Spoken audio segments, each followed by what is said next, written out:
sa ating lahat guys. Update lang tayo dito sa ating tanim na talong, which is nasa 15 days yung tanim natin. Ito yung ready natin guys noon na tanim natin dito sa gilid ng daan. So papakita ko sa inyo guys, sa mga hindi pa nakasubscribe sa aking channel, subscribe na kayo and pakiclick na rin yung notification bell para lagi kayong ma-update sa mga video na ating gagawin. Ayan, ito na yung itsura ng ating tanim guys. Ayan, so malalaki na yung kanilang dahon. Ayan, napakaganda guys nung kanyang paglaki, and mayroon na ring insekto guys.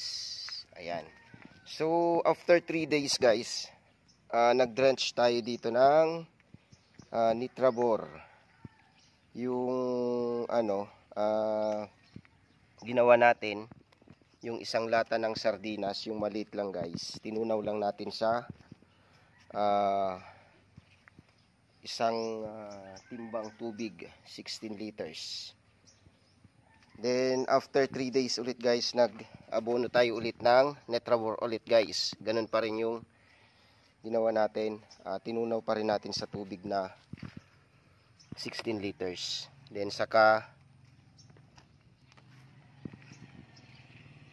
saka natin dinilig sa kanyang puno guys.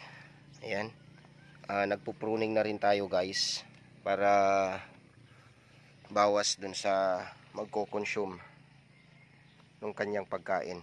Ayan, then after guys, pagkatapos nung pangalawang drench natin ng Nitrabor, after 1 week, naglagay na tayo ng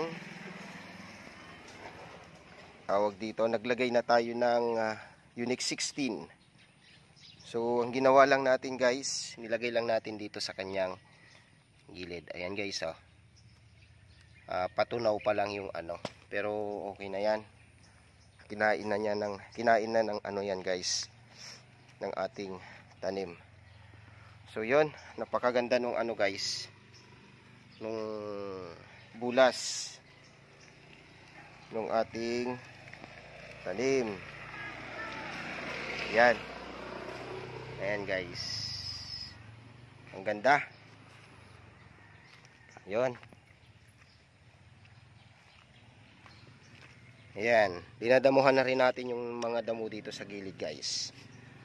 Ayan guys, diba?